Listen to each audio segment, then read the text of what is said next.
Glórias a Deus. Dê um tempinho ali para você ter esse teu momento do dízimo da oferta, como a gente sempre fala aqui. Esse é um momento para aquele que tem entendimento, ele vem, ele faz, ou ele vai no gasofilácio, ou ele já deixa o Pix lá direto no banco. É aquele que não tem entendimento e deseja contribuir com tudo aquilo que tem sido feito aqui. Esse é o momento, né? Nós queremos que as pessoas sejam levadas ao entendimento do que a palavra faça, para fazê-lo com alegria. E esse é o propósito. E agora o nosso momento é de ouvir uma palavra, mas não uma palavra que venha de quem venha falar aqui, mas a palavra de Deus. E é por isso que nós estamos aqui. Nós não podemos deixar de iniciar, né, este momento sem antes agradecer todos aqueles que estiveram orando pela nossa família durante essa semana e desde quarta-feira, né?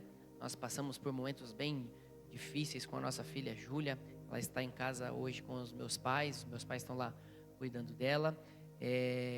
Alguns nem souberam o que aconteceu com ela e tudo já estava resolvido, glórias a Deus. Não deu nem tempo, porque realmente foi tudo muito rápido. Nós agradecemos, né, imensamente pelas orações, pela ajuda, pelas palavras, pelos recursos financeiros. Realmente Deus demonstrou cuidado para com as nossas vidas. Sabe quando você faz as coisas sem esperar algo em troca? Então é eu e essa mulher aqui. Nós vamos e fazemos as coisas e servimos ao Senhor, porque Ele fala para a gente amar o próximo como a nós mesmos. E nós estamos fazendo isso há muitos anos. E quando chega um momento desses, como aconteceu essa semana nas nossas vidas, a gente se sente constrangido, né, por tanto amor e provisão de Deus, assim. Para quem não sabe, a nossa filha ela teve mais de 100 pedras na vesícula e mais de 10 já tinham passado pelo pâncreas, né? E não pode ter pedra na vesícula e não pode passar nenhuma pelo pâncreas. Você tem que arrancar a vesícula antes disso, mas mais de 10 passaram e nós levamos, né, nos nossos sistemas públicos de saúde, como sempre fazemos. Meus 3 filhos nasceram de parto normal, né, lá no Sistema Único de Saúde, nos hospitais. Sempre corremos para esse primeiro atendimento. E assim fizemos. Então nós fomos em uma UPA que tratou o estômago. E ela continuou passando mal e levamos para uma outra UPA melhor, que fez realmente alguns exames e constatou a vesícula e pediu transferência dela para o hospital de ambulância. Não nos deixaram levá-la, né? Ela foi com a mãe dentro da ambulância para poder estar lá no hospital.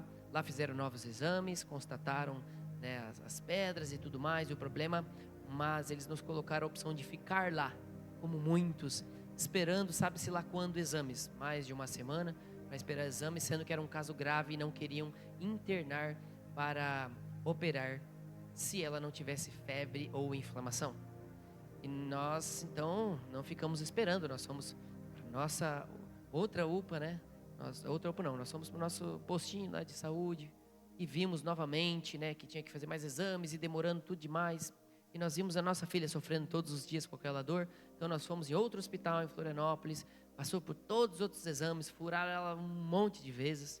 Eles furavam ela no mínimo umas 4 vezes para poder achar a veia, né, em vez de ficar ali vendo e depois que achou, espeta não. Esse cara, opa, não deu. Desagradável, né? Muito chato. Então, minha filha é muito guerreira, muito forte, mas teve uma hora que ela já, como dizem, estava de saco cheio, não aguenta mais. Já estava chato para ela ficar lá. E quando nós fomos no hospital, fizemos todos os exames, os médicos disseram que ela estava realmente já com obstrução na vesícula e ela precisava da cirurgia, sim, isso ninguém tem dúvidas. Então, estava tudo certo para ela ser internada. E o médico foi lá, quando ele chegou no chefe cirurgião, ele falou: você está com febre e inflamação? Não. Então vai para a fila. E aí, né, o que você pensa, né, disso? Uma urgência com exames alterados, onde era para estar 40, estava 400, tudo muito fora, e gordura no fígado e um monte de coisas que não era para estar. E quando ela estava nesse hospital, eu de manhã estava no carro, a pastora estava com ela lá, que só pode ficar uma pessoa. Eu estava fazendo a minha leitura, e eu estou ali bem em Gênesis. Vou passar logo por Gênesis, senão acontece muita coisa em Gênesis. Eu estava ali em Gênesis, eu comecei a fazer minha leitura. E estava lá: Abraão, pega teu filho Isaque e vá para um lugar e sacrifica-o para mim. Eu falei: meu Deus, será mensagem. Na hora eu falei assim: Deus, os meus filhos são teus. Já teve uma aí que tomou querosene uma vez, e Deus livrou. Os meus filhos são teus, eu entreguei. Minha esposa é tua, eu sou teu. Então, nós estamos nas tuas mãos. Continuei a minha leitura, né? Sabia o final da história, mas continuei. E aí comecei a ler, e quando chegou a hora, né, que Deus, o anjo do Senhor falou para Abraão: não precisa mais sacrificar o seu filho. Olha ali do lado, eis o carneiro, né, para o sacrifício. Eu disse: Deus, eu quero esse carneiro. Eu comecei a proclamar com fé: eu quero esse carneiro, Senhor. O carneiro era a provisão de Deus. E assim, eu já sabia o final da história, mas aquele carneiro na história me chamou tanto, sabe, para uma esperança, para uma fé no Senhor, que o Senhor iria tirar ela daquele momento. Então eu clamei ao Senhor e nós fomos continuando. Resumo: o médico, chefe dos cirurgiões, falou que se ela não tivesse a febre e a inflamação, não podia ser internada. E aí nós falamos: então, só se estiver morrendo então para ser internada? E ele falou: infelizmente, sim. Se estiver quase morrendo, é que eles vão internar. E aí o que tu faz, né, gente? Antes de fazer esses novos exames, eu falei: Senhor, eu creio, Senhor, eu creio. Eu oro para que no próximo exame não apareça nenhuma pedra na vesícula. Eu creio em Ti, Senhor. Mas se não aparecer, eu também creio em Ti. E aí apareceram. Eu falei: ok, a fé sem obras é morta, beleza. Eu já orei, eu já coloquei diante do Senhor, conforme a palavra fala, conforme nós temos dito aqui. Me coloquei diante do Senhor, agora é as obras. Vamos atrás, fé com obras. Então nós saímos de Florianópolis, já pensando eu e minha esposa. Eu falei: não, quanto será que custa em particular? Tinha que fazer um exame muito caro, e eles não tinham, e tinha que ficar esperando mais de uma semana, e sabe-se lá quando para operar. Eu conversei com uma pessoa semana passada na minha escola, que acho que o esposo dela estava há 3 anos esperando para fazer essa cirurgia da vesícula. 3 anos ele está esperando, ele não fez até hoje. Ele já fez no particular a cirurgia, mas o nome dele ainda está lá na fila, e ele não foi chamado. E se ele esperasse? Ninguém pode esperar. Então eu, como pai, minha esposa, nós começamos a, já no caminho, ligar para um monte de hospitais, clínicas, pedir quanto que custava o exame, para a gente ter noção do valor. E as pessoas levantaram um valor lá: 15 mil reais. Eu não tenho 15 mil reais agora para poder dar. Então eu com a minha esposa nós conversamos, e minha esposa falou: não, eu tenho fé que o Senhor vai levantar. Em um dia o Senhor vai levantar. Eu, na minha cabeça, pensei: poxa, eu tenho fé, Senhor, mas nossa, parece que é tão difícil arrecadar fundos para essas vaquinhas ou ações entre amigos, que eu pensei: vai uma semana até chegar esse valor. Gente, nós chegamos em casa, nós fizemos a mensagem, eu mandei para o meu grupo do futebol, nós oramos antes, claro, colocamos diante de Deus, né? Mandamos para alguns grupos só, não mandamos para nenhum grupo da igreja, né? Eu até falei para minha esposa: não vamos mandar para nenhum grupo da igreja, para não acharem que a gente está usando a igreja para isso. Aí mandei só para um grupo de futebol, ela mandou para o outro, e as pessoas começaram a espalhar. Daqui a pouco as pessoas de um jornal aqui da cidade, que eu dei aula para eles: tio Jean, posso colocar aqui e tal para ajudar? Pode. Se espalhou de tal maneira, gente, que em 1 hora e 20 minutos esse valor estava na nossa conta. E quando esse valor apareceu lá, a gente já começou a, antes de entrar todo o valor, eu já comecei a fazer a mensagem de obrigado, gente, obrigado. E aí quando entrou, eu falei: gente, não precisa mais, e remandamos toda essa mensagem para todos os grupos, para multiplicar. Já tiramos a postagem do Instagram e fomos falando. Mas ainda assim, tinha pessoas que falavam assim: não, a gente quer ajudar com mais, porque podem ser que tenham outros exames. Mas a gente falou: mas não precisa mais, já deu o valor que precisava para os exames e para a cirurgia, tá bom? Isso. Então, várias pessoas mandaram a mensagem querendo ajudar. Como eu posso ajudar? Eu não tinha visto. Eu falei: irmão, só de você mandar essa mensagem, a gente sente o teu carinho, o teu amor por nós, já somos gratos.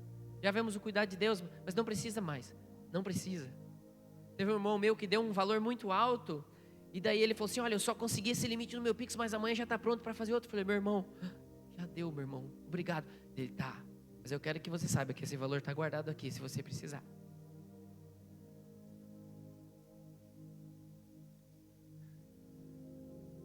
E a gente viu o cuidado de Deus.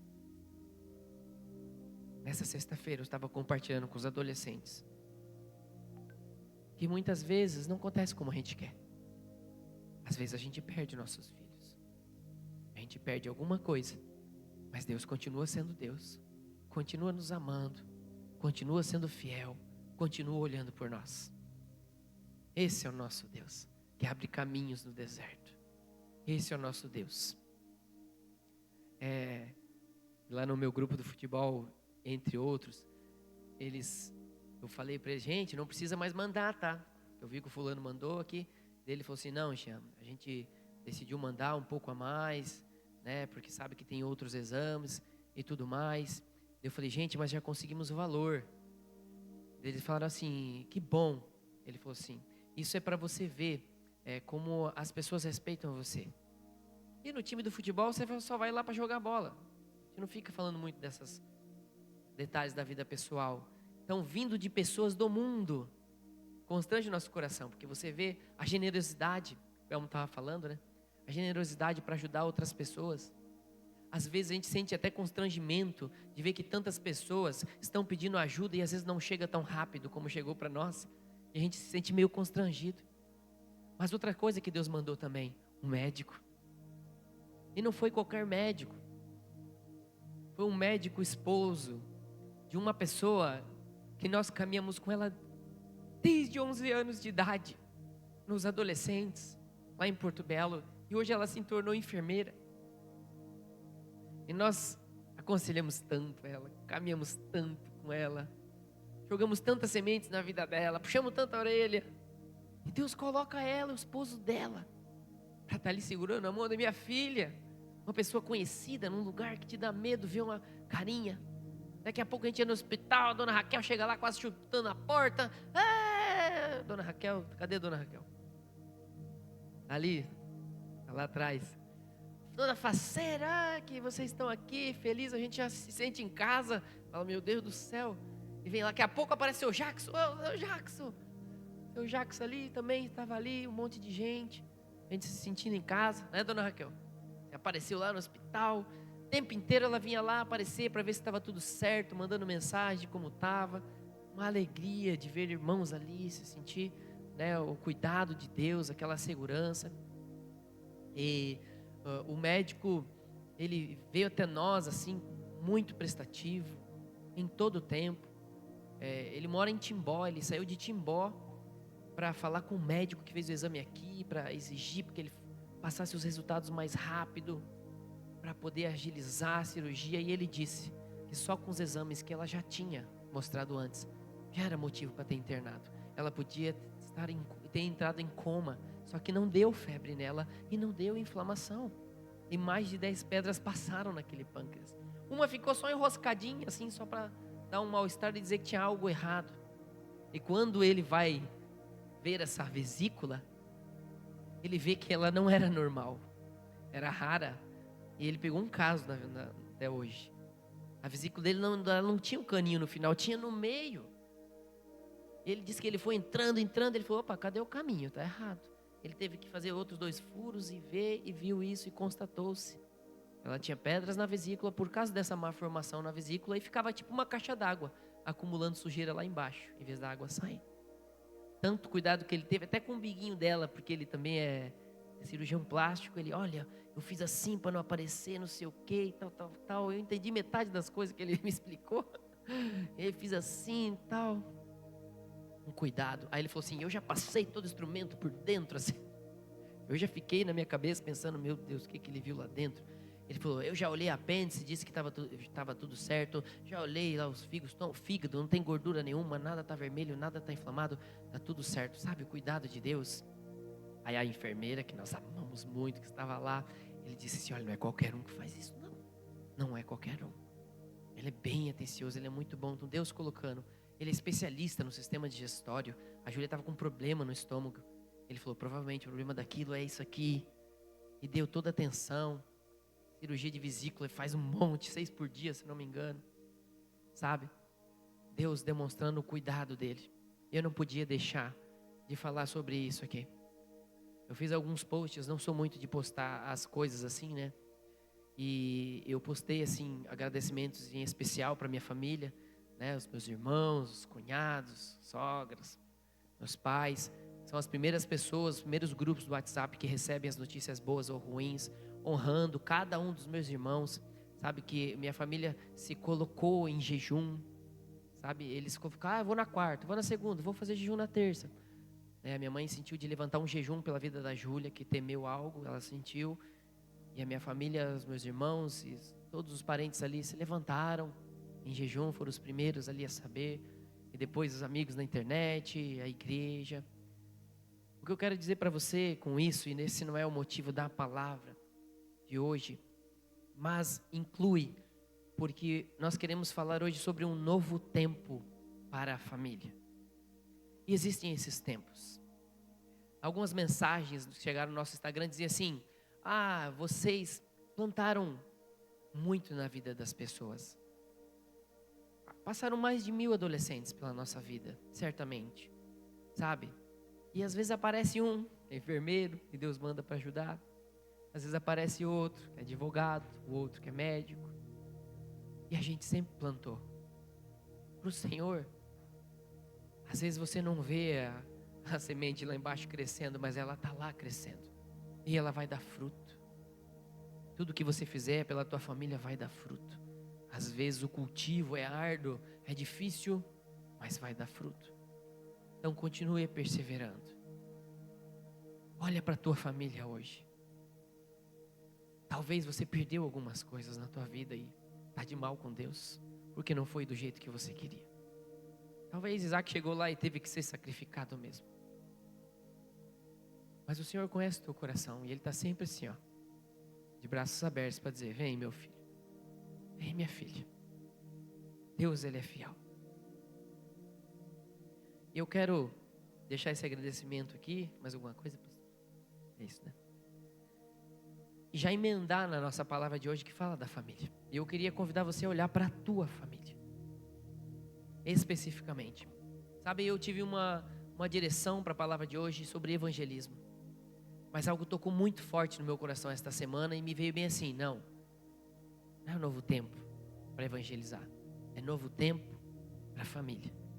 Isso que me veio muito forte. Então eu mudei tudo. Eu falei, então vai ser novo tempo para a família. E eu queria que esta semana, no nosso desafio da semana, você pudesse investir na tua família. Que você não tivesse desculpa a dizer, não tenho tempo. Não, eu vou arranjar um tempo para você. Calma aí. Para você dedicar para a tua família essa semana. Eu sei que muitos aqui já fazem coisas em família. Vão no circo, vão fazer piquenique. Faz de novo. E se você é aquele que não faz, nós te desafiamos essa semana. Então, nesta série que nós chamamos de Novo Tempo, nós falamos sobre o tempo para jejuar, ler e orar. O jejum às vezes é igual, a leitura, a Bíblia é igual, a oração é igual, mas o teu coração tem que ter uma nova atitude. E depois nós falamos semana passada sobre um novo tempo para adorar a Deus, santificar. Quantos aqui buscaram a presença de Deus? Colocando louvorzinho, cantando, buscando a presença de Deus. Quantas experiências você compartilhou na quarta-feira nos hubs? E hoje nós vamos falar então sobre este novo tempo em família. Você não precisa abrir, que eu quero agilizar aqui, já que eu tomei bastante do seu tempo. Mas em 1 Timóteo 5,8, vamos projetar aqui. A Bíblia diz assim: se alguém não tem cuidado dos seus... Pode colocar o tempo de novo lá para mim, Cauã. Se alguém não tem cuidado dos seus e principalmente dos da sua família, negou a fé e é pior do que o infiel. Isso é muito sério. Negou a fé. Quando que está negando a fé? Quando não tem cuidado dos seus e principalmente dos da sua família. Se você não cuida dos seus, da sua família, isso é negar a fé. Quanta gente fala que tem fé, mas não cuida dos seus, está negando a fé. E a Bíblia ainda diz, é pior do que o infiel. Não cuidar dos seus é pior do que aquele que é infiel, do que aquele que não busca a palavra de Deus, daquele que não anda nos caminhos do Senhor, porque você conhece, então você tem que cuidar dos seus. Eu fui buscar algumas estatísticas de como estão as famílias de hoje e quais são os resultados do que está acontecendo. Mas você não precisa nem pesquisar. Só pelo que você está vendo no mundo afora, já é fácil discernir como estão os homens. Os homens estão passando por um período de transformação. Eles estão passando por mudanças nas suas relações, nos seus papéis sociais. Agora eles estão cuidando mais da saúde, da beleza. E a sociedade está questionando a masculinidade tradicional. Não que os homens não tenham que se cuidar, mas está chegando num ponto em que a própria sociedade está questionando a masculinidade tradicional. Sabe, homens continuam ainda sendo os que mais traem as mulheres. Ninguém tem que trair ninguém. Eles continuam sendo, mas há um índice muito grande hoje das mulheres fazendo isso, traindo os homens. Homens que não pedem em casamento, mas procuram apenas se juntar. Não assumem a mulher como a sua esposa. Não tomam decisões, não assumem responsabilidades sobre as necessidades da família, não são mais provedores e protetores do lar. Homens que caem nas suas vaidades, que procuram a sua satisfação, a sua felicidade, muitas vezes até com outros homens. Quais são os resultados disso? Eu preciso te dizer. Quando um pai de família fraqueja, é como se ele fosse o soldado na porta da casa. Quando ele fraqueja, a casa toda fica desprotegida. É o que Deus está falando para mim como homem, para vocês como homens. A nossa casa depende que nós permanecermos firmes. Eu vi uma frase uma vez, numa palestra, que um homem começou a perguntar para as pessoas: o que é mais importante? E alguns falaram: os filhos. Outro falou assim: minha mãe, meu pai. Eu disse assim: minha esposa. Aí ele falou: todos vocês erraram. O mais importante é você mesmo. Eu entendi o que ele queria dizer com isso. Porém, meditando com a minha esposa, eu disse: olha, eu não sei o que ele pensa, mas quando eu não estou bem, e eu estou no posto de vigia da minha família, eu não olho para mim e fico pensando: eu não estou bem, eu preciso estar bem para cuidar da minha família, porque é o meu momento da vigia. Eu não posso sair, está no meu turno. Então eu não me dou o direito de ficar mal. Eu dou um tapa na minha cara, eu me chacoalho, eu jogo água, eu me sacudo, porque enquanto eu estiver no meu posto, eu preciso vigiar para proteger a minha casa. E quando eu disse que mais importante ali é a minha esposa, por quê? Porque a minha esposa veio antes dos meus filhos. Tudo que eu faço para eles, a gente faz em comum acordo, a gente ajuda um ao outro. Eu tenho que estar bem, eu tenho que estar bem com Deus, esse é o primeiro relacionamento, isso não se discute. Mas, nas atitudes, na sociedade como homem, os homens estão muito puxando para o lado que é importante eu ser feliz, o importante é eu estar bem. Dane-se minha família, com o perdão da palavra. E não pode ser assim. Nós não podemos admitir que seja assim. A palavra de Deus diz, em 2 Timóteo, no capítulo 3, versículo 1 ao 5, saiba disto, nos últimos dias sobrevirão tempos terríveis. Os homens serão egoístas, avarentos, presunçosos, arrogantes, blasfemos, desobedientes aos pais, ingratos, ímpios, sem amor pela família, irreconciliáveis, caluniadores, sem domínio próprio, cruéis, inimigos do bem, traidores, precipitados, soberbos, mais amantes dos prazeres do que amigos de Deus, tendo aparência de piedade, mas negando o seu poder. Afastem-se também destes. Nós estamos perto do fim dos tempos, gente. E esses homens estão por aí, e eu e você que estamos aqui, não podemos ser estes homens. Nós temos que nos levantar no nosso lar. A Bíblia diz em Eclesiastes, no capítulo 12, o versículo 13, de tudo o que se tem ouvido, o fim é: teme a Deus e guarda os seus mandamentos, porque isto é o dever de todo homem. Qual é o dever de todo homem? Temer a Deus e guardar os seus mandamentos.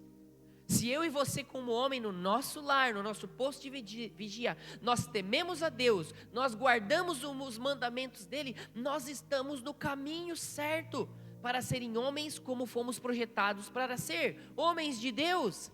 E como dizem uns, nós não podemos arregar. Nós não podemos nos dar o direito de olharmos para nós e dizermos, eu estou muito cansado. Não, enquanto nós estivermos no posto de vigia, a gente vai ajudar um ao outro. Às vezes um vai entrar no teu lugar e você vai permanecer o máximo que você puder, aí o outro ajuda. Por isso que tem café de homens nessa igreja, para você vir aqui, para nós conversarmos, para abrirmos os nossos corações uns para os outros, para nos fortalecermos na fé, para nos ajudarmos, homens que choram, homens que abrem o coração, para serem transformados, para serem libertos por essa palavra. Muitas famílias são derrubadas, porque Satanás vai direto no homem, porque quando ele derruba um grande pilar da casa, que é o homem, sobra para os outros pilares. E aí o que acontece? 1 Coríntios, no capítulo 16, no versículo 13, a Bíblia diz: estejam vigilantes, mantenham-se firmes na fé, sejam homens de coragem, sejam fortes. Ele não está dizendo que você não vai cansar. Se ele está dizendo que é para a gente ser vigilante, é porque a gente vai vacilar. Ele fala, seja vigilante. Se ele está falando para a gente ser forte, é porque tem momento que a gente vai se sentir fraco. Mas ele está dando o quê? Uma palavra de ânimo. O que eu estou tentando dar para você? Uma palavra de ânimo. Olha para aquilo que você tem de errado e fala, Deus, eu tenho isso de errado, mas eu preciso melhorar. Eu preciso caminhar nessa direção. Eu não posso ficar de mimimi. Porque quem quer dar um jeito, quem não quer dar uma desculpa. Não podemos ser homens mimizentos que dão desculpas. 1 Timóteo, no capítulo 3, versículo 2 ao 5, a Bíblia diz: é necessário, pois, que o bispo, a pessoa que vai servir a igreja, seja irrepreensível, marido de uma mulher, vigilante, sóbrio, honesto, hospitaleiro, apto para ensinar, não dado ao vinho, não espancador, não cobiçoso de torpe ganância, mas moderado, não contencioso, não avarento, que é amor ao dinheiro, que governe bem a sua própria casa, tendo seus filhos em sujeição em toda a modéstia. Porque se alguém não sabe governar a sua própria casa, como terá cuidado da igreja de Deus? Poxa, se Deus está falando isso para alguém que quer ser bispo, que alguém quer servir na igreja, servir as outras pessoas, Ele está falando, cuide da sua casa. Ele está dizendo, quem está aqui à frente ou servindo na igreja, tem que cuidar da sua casa. Mas você acha que isso é só para quem está servindo? Ou quer servir? Isso é uma exigência, isso é que as pessoas vão olhar e vão apontar o dedo para ele. Olha só como é que está a família dele, olha como é que está a casa dele. Isso aqui é um alerta, mas isso aqui é uma mensagem para todos nós. Todos nós, homens, temos que nos colocar como os bispos do Senhor, para servir a nossa casa. Porque a gente quer servir na igreja, mas se a gente não cuidar primeiro da nossa casa, ele diz, como terá cuidado da igreja de Deus?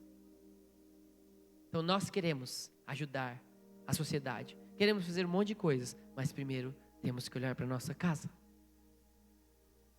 E aí nós pulamos para a parte das mulheres. As mulheres no Brasil hoje enfrentam desafios e conquistas diversas. Elas avançaram na escolaridade ao longo da história, na participação do mercado de trabalho. Só que ainda há desigualdades salariais, dificuldades para mulheres chegarem em certos cargos de liderança. Há também sobrecarga das tarefas domésticas nas mulheres. Mas continuam lutando por direitos e buscando igualdade em todas as esferas da vida. E aqui eu vejo um grande problema na palavra igualdade. Nós não temos que dar igualdade para as mulheres e nem igualdade para os homens. Por quê? Porque os homens são de um jeito, as mulheres são de outro. E quando eles se unem, eles formam uma só carne. Eles são incompletos. Eu vejo às vezes quando minha esposa fica mal, ela não está em casa, meu Deus do céu, parece que eu fico sem perna e sem braço. Eu fico, meu Deus, eu estou tão dependente dessa mulher. E quando ela não está, é miojo e pipoca que a gente faz. E eu falo, vamos cuidar da casa, sabe? Quando a mãe sai, ela gosta de deixar tudo arrumadinho para chegar e, a casa limpinha. Eu falei, então ela vai chegar, meu Deus. E aí a gente se empolga e daqui a pouco aquela correria, mãe tá chegando, vai, joga. Um foi feito para completar o outro. Da mesma maneira como ela tem as situações da vida dela, que ela chega e fala, graças a Deus que eu tenho você. E assim por diante. Nós não temos que ter igualdade, nós temos que ter unidade. Nós temos que ser mais unidos do que iguais. Eu não tenho que ser igual a ela, senão eu não vou aprender nada. A gente sempre diz que ela é a mais razão e eu mais coração. Então, ao longo do tempo, eu tenho aprendido a ser mais razão e ela mais coração. Porque nós somos uma só carne. E quando os homens deixam de fazer a sua parte, muitas vezes as mulheres querem assumir isso e isso sobrecarrega. Não que uns não podem fazer o que o outro faz. Todos têm habilidade para isso. Mas o que eu quero te dizer é que Deus fez o homem para ser de um jeito, a mulher de outro, e se unirem para se completarem. E hoje o mundo tem empurrado uma corrente, onde às vezes as mulheres entram nessa corrente e se veem sobrecarregadas. Provérbios 14:1 diz: toda mulher sábia edifica a sua casa, mas a tola a derruba com as próprias mãos. E em Provérbios 31, versículo 10 ao 22, fala sobre a mulher virtuosa. E a pergunta é: quem a achará? O seu valor muito excede aos de rubis. O coração do seu marido está nela confiado. Assim ele não necessitará de despojo. Ela só lhe faz bem e não mal, todos os dias da sua vida. Isso não quer dizer que agrade ele o tempo inteiro. Busca lã e linho e trabalha de boa vontade com suas mãos. Como o navio mercante, ela traz de longe o seu pão. Levanta-se mesmo à noite para dar de comer aos da casa e distribuir a tarefa das servas. Eu tenho um grupinho da nossa família que quando ela pega para jogar a tarefa, ela sai por um dia, ela fala: Cauã faz isso, Júlia faz isso, Lolo faz isso, pai faz isso. Misericórdia, as listas delas infindáveis. Ela sai e deixa a lista para tudo. Fala: amor, você só vai ficar uma tarde fora. E ela deixa a lista, daí a gente já sabe que fizer aquela lista, ganha uma estrelinha, a gente fica em paz, que vai dar tudo certo. Examina, versículo 16, examine uma propriedade e adquire-a. Essa é mulher, é de negócios aqui na Bíblia. Planta uma vinha com o fruto de suas mãos, cinge os seus lombos de força e fortalece os seus braços. Está falando da mulher aqui, gente. Vê que é boa a sua mercadoria, a sua lâmpada não se apaga de noite. Estende as suas mãos ao fuso e suas mãos pegam na roca. Abre a sua mão ao pobre, estende as suas mãos ao necessitado. Não teme a neve na sua casa, porque toda a sua família está vestida de escarlata. Ou seja, ela preparou a família para receber o frio. Faz para si cobertas de tapeçaria, seu vestido é de cera e de púrpura. Eu tinha uma Bíblia de adolescente que tinha essa leitura, embaixo tinha um balãozinho assim, com umas dicas dizendo assim: se essa mulher virtuosa fazia tudo isso, me pergunto, o que o homem fazia? Estava escrito lá na minha Bíblia, né? Ela fazia tantas coisas, mas essa é a mulher virtuosa. Quantas coisas, às vezes, as mulheres têm se sobrecarregado daquilo que não é função delas. Elas fazem e fazem muito bem, mas às vezes é um peso que não precisava ser carregado. Mesmo assim, o Senhor é com elas. E aí nós vemos os casais. E se você que é casado, preste atenção nisso, porque o IBGE divulgou dados sobre casamentos e divórcios no Brasil do ano de 2023, mostrando uma queda no número de casamentos e um aumento no número de divórcios. Você olha ao teu redor e você não precisa ir pesquisar. Está no dia a dia, está muito claro. Houve uma redução de 3% dos casamentos. Isso quer dizer 941 mil casamentos. Os divórcios aumentaram em 4,9%. 441 mil divórcios. Sabe o que significa? Para cada 100 casamentos, ocorreram aproximadamente 47 divórcios. Sabe qual é o principal motivo de divórcios no mundo? Traição. Sabe qual é o principal motivo de divórcios na igreja cristã? Dinheiro. Problemas financeiros. O Elmo foi inspirado aqui pelo Espírito Santo em citar aqui no momento das ofertas o livrinho, porque eu estava lendo e falando: nossa, coisa maravilhosa para a gente compartilhar no dízimos ofertas, né? E aí eu já estava lendo lá e ele estava falando algo sobre isso também, como muitos casais se separam porque estão com problemas financeiros.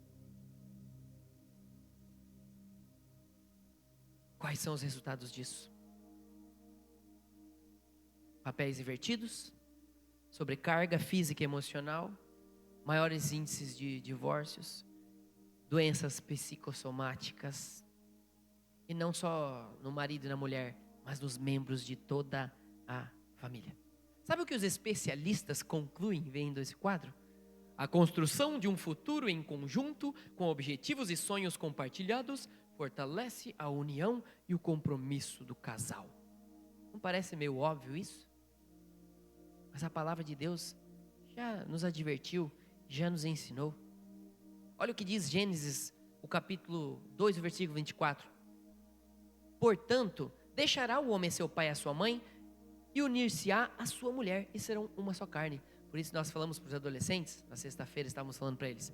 Por isso que você não vai ficar lá namorandinho, só para beijar na boquinha, ficar ali faceirinho, pegando na mão e mandando bilhetinho e mensagem no WhatsApp. Não, o relacionamento é para quem quer deixar o seu pai e a sua mãe e se unir à sua mulher e sustentá-la. Isso é o que os homens têm que fazer. Mateus, do capítulo 19, versículo 6, a Bíblia diz: assim, não são mais dois, mas uma só carne. Portanto, o que Deus ajuntou, não o separe o homem. É plano de Deus o casamento. Em Efésios, no capítulo 5, do versículo 22 ao 24, a Bíblia diz: vós, mulheres, sujeitai-vos aos vossos maridos como ao Senhor, porque o marido é a cabeça da mulher, como também Cristo é a cabeça da igreja, sendo ele próprio o salvador do corpo. De sorte que assim como a igreja está sujeita a Cristo, assim também as mulheres sejam em tudo sujeitas aos seus maridos. E aí vem a parte dos maridos, no versículo 25 ao 28. Vós, maridos, amai vossas mulheres, como também Cristo amou a igreja, e assim mesmo se entregou por ela, para a santificar, purificando-a com a lavagem da água, pela palavra. Isso me chamou muita atenção, para santificar. Nós, homens, podemos ser instrumentos das mãos de Deus, para que as nossas esposas sejam santificadas pela palavra, para a apresentar a si mesmo igreja gloriosa, sem mácula, sem ruga, nem coisa semelhante, mas santa e irrepreensível. Assim devem ser os maridos, amar as suas próprias mulheres como a seus próprios corpos. Quem ama a sua mulher, ama-se a si mesmo. Então, os casais devem olhar um para o outro, e a briga deles tem que ser para dizer quem ama mais um ao outro. E aí eu olho para minha mulher e diz: eu amo você. E a minha mulher diz: não, eu te amo mais. E eu jogo na cara dela: jamais, jamais, eu te amo mais, não tem como. E ela diz: não, eu darei minha vida por ti. E eu: não, eu me jogaria na frente de um trem. E nós ficamos brigando assim. Tem como alguém se separar se um está tentando fazer o outro ser mais feliz? Não, eles se separam quando eles querem que o outro faça eles felizes. Quando ele não supre as minhas necessidades, aí eu não quero mais, eu vou procurar em alguém que supra. E eu não vejo a minha parte como homem olhar para minha esposa e dar minha vida por ela, e a esposa virtuosa olhando e dando a vida por ele, e os dois tornando uma só carne, pois eles jogam no mesmo time, e quando não se esforça é gol contra. Tem que se unir, tem que viver os sonhos juntos. A vida é uma aventura, e com o Senhor é muito melhor. Terão aflições, mas vale a pena, porque Ele estará contigo, com a tua casa, com o teu casamento. Mas é todo dia, é escolher a pessoa todo dia, é eu me sacrificar todo dia. Uma vez meus filhos falaram: ai, que difícil, né? E trabalhar todo dia para trazer o sustento. Aí eu falava que é a maneira com que você vê. Por mais que o trabalho possa ser chato e árduo, você vai lá olhando para ele dizendo: eles vão servir minha casa. Eu vou dar o meu melhor aqui, porque a provisão que vai vir aqui para o meu bolso, eu quero levar para minha casa e dizer: ei, é tudo nosso. Não é minha conta, não é tua conta, é tudo nosso. Agora, meu amor, vamos sentar juntos, vamos escolher juntos as prioridades e vamos sendo bons mordomos. Quem briga, quem se separa nas finanças se é tudo nosso? Se um ajuda o outro também, se um caminha com o outro, se um sonha com o outro, é muito melhor serem dois do que um, a Bíblia já fala. Dizem que um vai mais longe, um vai mais rápido, dois vão devagar, mas vão mais longe. E assim são os casais. E aí nós levamos então para os filhos. Olhamos para as crianças. E as crianças, gente, nesse mundo estão se adaptando aos diferentes contextos familiares, às diferentes formações. Os pais se separam e daqui a pouco ele que era filho único ganha 3 irmãos do nada que vem do outro lado. E ele já não é mais o queridinho e aí é da mesma idade e começam as disputas. Se sentem inseguras. Pais que querem compensar os filhos de tudo quanto é jeito, com as suas agendas lotadas, sobrecarregadas. Crianças que muitas vezes se sentem cobradas pela perfeição. Há um livro de Léo Freiman que ele fala sobre a síndrome do imperador. Ele fala de filhos que governam. Eu vejo um monte disso todo dia. Porque eu sou professor de educação física. E vejo as crianças lá, muitos entram com a coroa. Ninguém vê, mas você sabe que ele está com a coroa. É só você olhar para os pais vindo atrás dele, tipo, Vossa Majestade chegou, abra um caminho para o meu baby passar. E você vê ele entrando, parece que ele está com aquele vestido assim de veludo, com a coroa na cabeça. Eu falo brincando, gente, mas se você olhar essa cena na escola, você vai ver. É isso que está acontecendo. Os pais que não querem nem saber o que aconteceu na escola já vêm querer processar o professor. Como pode o professor falar uma coisa para o meu filho? E você ali quietinho, engolindo, pensando, meu Deus, eu nem falei nada. Pessoa querendo te processar e você, eu nem falei nada. Meu Deus, nem foi isso. Não quer nem saber o que aconteceu. E é assim, é loucura. É a loucura desse mundo, gente. E as crianças estão assim, desse jeito. Quem ouviu essa semana aí falar sobre adultização de crianças? YouTuber aí colocando, um monte de gente perseguindo o cara disse que começou a ter que pegar um carro blindado e seguranças, porque ele falou dessa adultização. Crianças que estão sendo expostas na internet, de uma forma sensual, de uma forma indevida, gente, e se ninguém se levantar para bater o pé e para ser o chato, e para talvez ter que andar de carro blindado, só piora. Sabe o pecadinho que está dentro da criança, sabe o que ela faz? Você fala, não pisa aqui, ela olha na tua cara e faz assim, ó. E se você não olha e não dá bola, ela faz assim, e depois ela faz assim de novo. E ela vai querendo passar do limite. Ela vai dando o limite para você. Eu me lembro que tinha uma menininha, bem mal criadinha assim. E ela começou a fazer birra. Aí eu falei, aí eu tinha visto Super Nani, que tinha um cantinho do pensamento. Hoje já não pode mais agora. Aí eu falei, vou testar nessa dali, né? Aí botei ela ali, senta aqui. Levantei umas 30 vezes. Falei, senta aqui, queridinha. Você não obedeceu, senta aqui. Ela não ficava, ela pulava um pouquinho pro ladinho.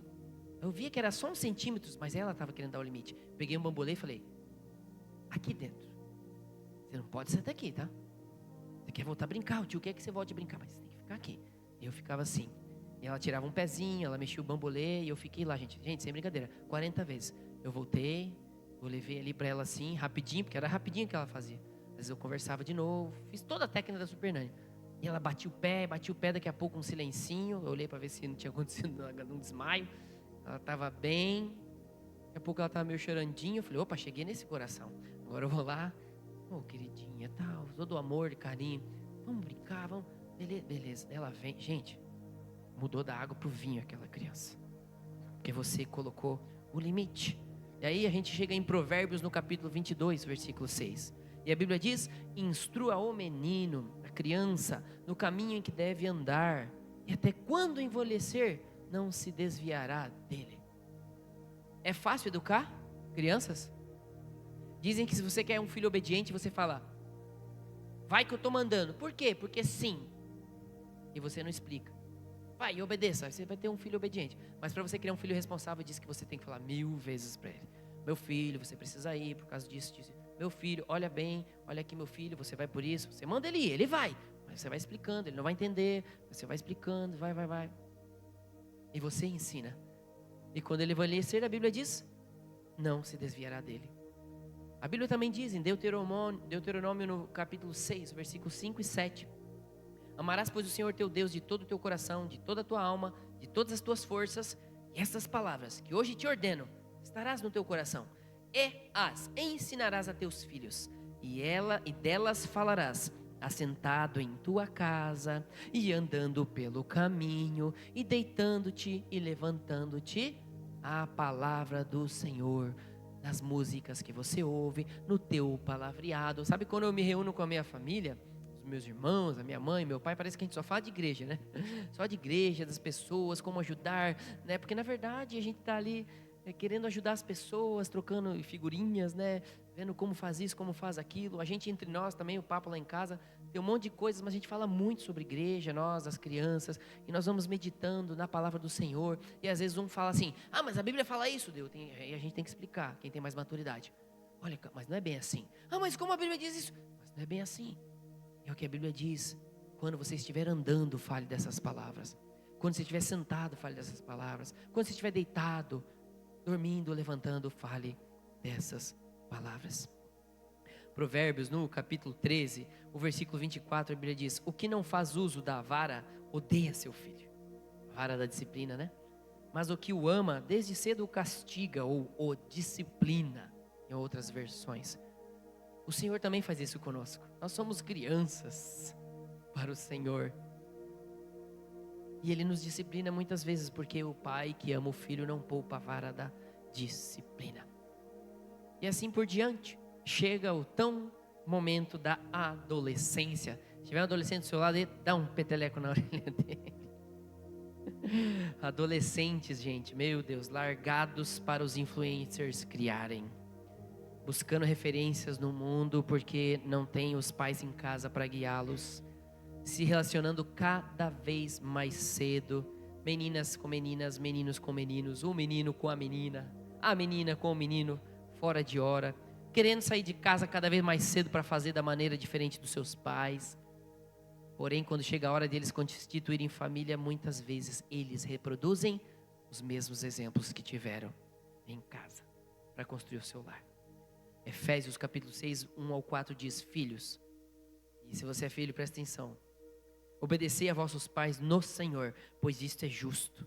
Honra teu pai e tua mãe, que é o primeiro mandamento com promessa, para que te vá bem e vivas muito tempo sobre a terra. E vós, pais, não provoqueis a ira dos vossos filhos, mas criai-os na disciplina e admoestação do Senhor. Aí o adolescente fala: tá vendo, mãe? Tá vendo, pai? Vocês têm que criar gente, né? Não pode irritar a gente. Mas o final do versículo é: criai-os na disciplina do Senhor. E o pai que ama o filho não poupa a vara. Então tu diz: não me irrite. Ele vai dizer assim: mas eu vou te disciplinar. Esse vai doer. E aí nós temos os jovens. Os jovens hoje, gente, estão descrentes dos adultos, dos pais, descrentes de que há um Deus soberano sobre a terra, mas também de que há um inimigo agindo. Eles se tornam seus próprios senhores e buscam construir os seus impérios. Nas faculdades, o tanto de professores com ideias distorcidas, filhos que muitas vezes caminham na palavra e chegam na faculdade e se perdem. É um dos grandes lugares onde os jovens se perdem da palavra de Deus, é na faculdade. Resultado disso são jovens longe de Deus, que militam por seu próprio reino e prazeres, que desejam sim reconstruir uma nova era, porém sem a fé em Jesus Cristo. Fé num amor sem responsabilidades, sem peso nenhum, sem uma cruz para carregar, longe daquele que é o amor, que é Deus. 1 Timóteo capítulo 4, versículo 12, a Bíblia diz: ninguém despreze a tua mocidade, mas seja o exemplo dos fiéis, na palavra, no trato, no amor, no espírito, na fé e na pureza. Essa palavra é para você, jovem. Seja o exemplo. 1 Pedro capítulo 5, versículo 5 ao 6, a Bíblia diz: da mesma forma, jovens, sujeitem-se aos mais velhos. Sejam todos humildes uns para com os outros, porque Deus se opõe aos orgulhosos, mas concede graça aos humildes. Portanto, humilhem-se debaixo da poderosa mão de Deus, para que Ele os exalte no tempo devido. Chega na juventude, a hora de sair de casa, e às vezes eles ignoram tudo que os pais falam.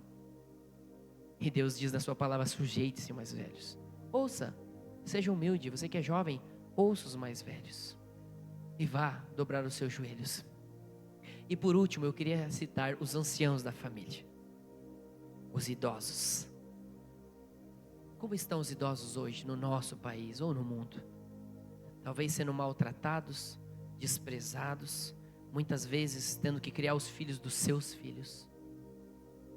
Anciãos da família, deixados de lado, que também perderam aquela voz da maturidade, da referência para os adultos, para os homens, para as mulheres, para os jovens. A Bíblia diz em Tito, no capítulo 2, o versículo 1 ao 15: Tu, porém, fala o que convém à sã doutrina.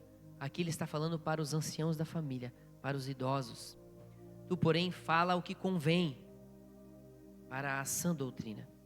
Os velhos, os idosos, que sejam sóbrios, graves, prudentes, sãos na fé, no amor, sãos na paciência.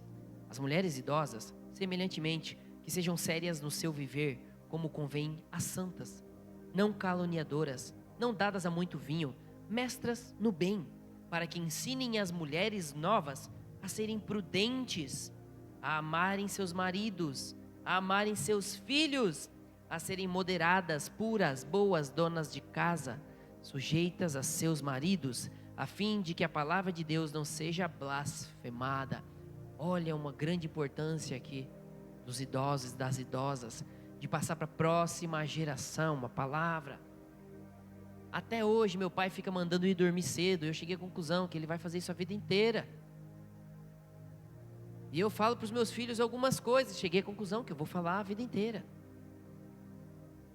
E a Bíblia continua dizendo no versículo 6: Exorta semelhantemente os jovens a que sejam moderados. Em tudo te dá por exemplo de boas obras. Seja exemplo.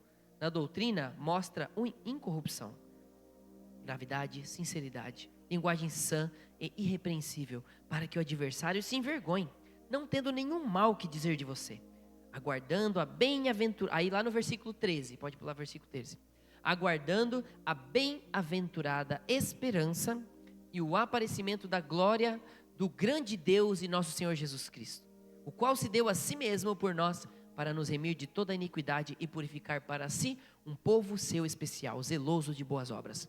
Fala disto e exorta e repreende com toda a autoridade, e que ninguém te despreze. É o que a Bíblia fala. Ninguém te despreze. Ou seja, você que é um idoso, uma idosa, se dê o devido valor na sua família. Ore, interceda, dê conselhos.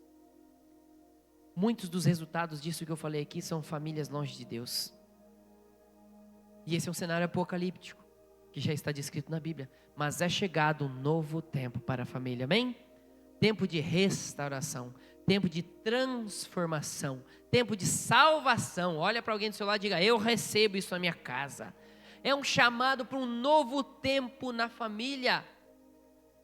Nós vemos muita desgraça aí, mas nós também vemos um outro contexto de famílias que se levantam para brilhar a luz de Jesus, de famílias que abrem seus lares para receber aqueles que estão se rastejando, de famílias que se esforçam um pelos outros, de homens que se levantam para ajudar outros, de mulheres que se ajudam para ajudar a outras a serem sábias, de jovens, adolescentes e crianças que colocam o pouco que sabem da palavra e passam adiante, e assim vão incendiando o mundo com o amor de Deus e com a palavra de Deus, no nome do Senhor Jesus.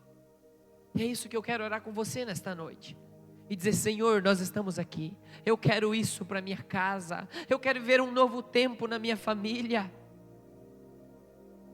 Eu quero encerrar, e estou falando um monte de passagens bíblicas para você ver tudo o que a Bíblia fala aqui. Jeremias 6,16: Assim diz o Senhor: ponde-vos nos caminhos e vede, perguntai pelas veredas antigas qual é o bom caminho, e andai por ele, e achareis descanso para as vossas almas. Mas a Bíblia diz que o povo aqui dizia: não andaremos nele. Hoje eu e você não podemos dizer: não andaremos nesse caminho. Eu e você precisamos dizer: eu quero andar nesse caminho, onde a minha família é abençoada. Isaías 58, 11 a 12 diz: e o Senhor te guiará continuamente, e fartará tua alma em lugares áridos, e fortificará os teus ossos, e serás como um jardim regado, e como um manancial cujas águas nunca faltam, e os que de ti procederem, edificarão as antigas ruínas, e levantarás os fundamentos de geração em geração, você será chamado de reparador de brechas, restaurador de veredas. Já pensou a tua família podendo edificar a vida de outras pessoas? Salmo 128, no versículo 1, a Bíblia diz: bem-aventurado aquele que teme ao Senhor e anda nos seus caminhos, pois comerás do trabalho das tuas mãos, feliz serás e te irá bem, a tua mulher será como a videira frutífera ao lado da tua casa, os teus filhos como plantas de oliveira à roda da tua mesa, eis que assim será abençoado o homem que teme ao Senhor, o Senhor te abençoará desde Sião, e tu verás o bem de Jerusalém todos os dias da tua vida, e verás os filhos de teus filhos, e a paz sobre Israel, e a paz sobre a tua casa, e a paz sobre a tua família. E por último, 1 Timóteo 5, versículo 1, não repreendas asperamente o ancião, mas admoesta-o como a pai, aos moços como a irmãos, às mulheres idosas como a mães, às moças como a irmãs, em toda a pureza. Ou seja, não importa quem faz parte da sua família, respeito e amor para com todos. Para nós concluirmos, Deus está te chamando para viver um novo tempo em família nos caminhos do Senhor. Eu quero te convidar de pé para nós orarmos pela tua família. Mas não sem antes deixar aqui na tela o nosso desafio da semana. Não foi à toa que nós não colocamos o aviso que quarta-feira vai ter hub. Porque não vai. Sabe o que vai ter quarta-feira? Culto da família. Nós vamos tirar o hub dessa semana, porque você ia no hub na quarta, para que você tenha a oportunidade de tirar esse tempo, não para você ir dormir, não para você ir descansar, não vai ter hub, eu estou de folga, não, é para você fazer um culto em família. Pastor, o que eu vou fazer nesse culto? Quem vai pregar? Se vira, a família é sua. Coloca um louvorzinho, escolhe um lá, que você quiser, canta junto, pode botar na televisão com a letra, pesquisa lá, música tal com letra, aparece lá, dá o play na TV, cantam juntos, bate palma, dão risada, faz como vocês quiserem, mas glorifica o Senhor, exalte o nome dele. E alguém lá vai ter que compartilhar uma palavra, um devocional, alguma coisa.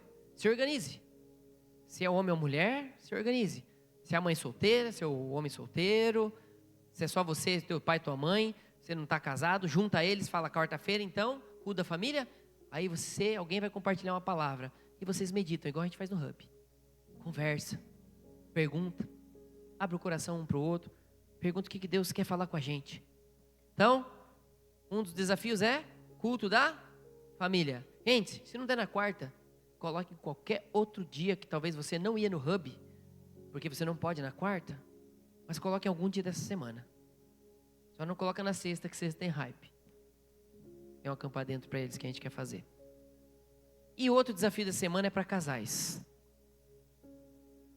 O desafio da semana é você, nessa semana, em algum dia, em algum momento, homem, você homem, chamar sua mulher para sair. Não precisa ser num restaurante chique ou gastar muito dinheiro. Pode ser para sair tomar um sorvete. Pode ser para ficar ali na beira do rio tacando pedrinha. Mas namorar.